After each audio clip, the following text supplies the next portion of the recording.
battlefield? Yeah, I think PM has taken a consistent position that the solution to this conflict has to come through diplomacy. In fact, you may remember his famous statement in Samarkand in front of President Putin, where he said this is not an era of war and that solutions have to be found peacefully. We do seem to be at the beginning of a peace process of some sort. We know that President Trump and President Putin have spoken. We don't know what the outcome is. A peace process is a more complicated issue than just two leaders talking. There would need to be, first of all, the parties have to be involved. The Ukrainians will have to have a seat at the table. The European Union and the European countries in the neighborhood, which have been very actively involved in the conflict, they will demand and legitimately expect a seat at the table. There may be countries that will be invited to come in from outside to help maintain a peace. That becomes the issue. Are we talking about a ceasefire? Are we talking about a peace settlement? Are we talking about something that's a long drawn-out process that ends in a durable solution? Or are we talking about an immediate ceasefire with a stalemate on the ground without resolving the larger problem? None of this is clear.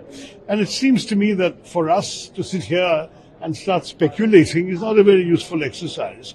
All of these options are there, but ultimately the principal actors are the ones with the guns on the ground and those who supply those guns.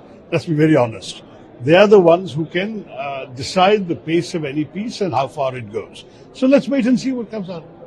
What kind of role do you expect? And Prime Minister Modi is the one who has been to Russia. He has been to Ukraine. Look, at this stage, I'm not aware of India having been asked to do anything.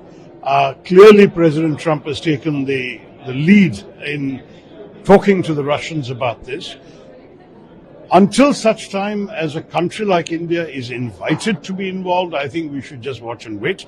But I'm not in the government. I'm not privy to any private conversations that may or may not be happening.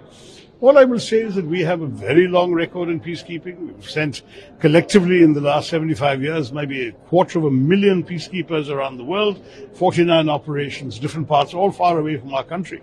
So we have been available for constructive purposes of peace. But even then, it would all depend on what kind of agreement this is and what is required in policing it. I'm not saying that anybody would say yes just like that with a snap of the fingers. We would have to look at the details. And at this stage, I think we are, as far as I can tell, observing a process which is yet to play out. Putin also spoke to, they are looking into this infrastructure to be on the ceasefire extent. How big is this? I think it's all speculation at this point. We really need to see what happens on the ground. There is a difference between a ceasefire and a peace settlement. There's a difference between a temporary cessation of hostilities and a long-term enduring settlement. We still don't know which way they're heading. Let's wait and watch. Any comment on the virus on planet Earth after 9 months in space? Well, look, I think it's a sense of relief we all have as human beings. No one has ever been that long stuck in space, and the fact that she's landed back on Earth is a matter of relief. She'll have to go through various medical tests and see how she's able to recover from this experience, because I'm told that such prolonged exposure to life in space can have an impact on everything from your bone density to your muscle mass to your blood, all sorts of features, and they'll be examining all that to see. But if all goes well, then we can rejoice that the world has learned something without planning to about how long human beings can endure in space and what the prospects are for extended stays in space and even possibly life in space. All of these are positive things.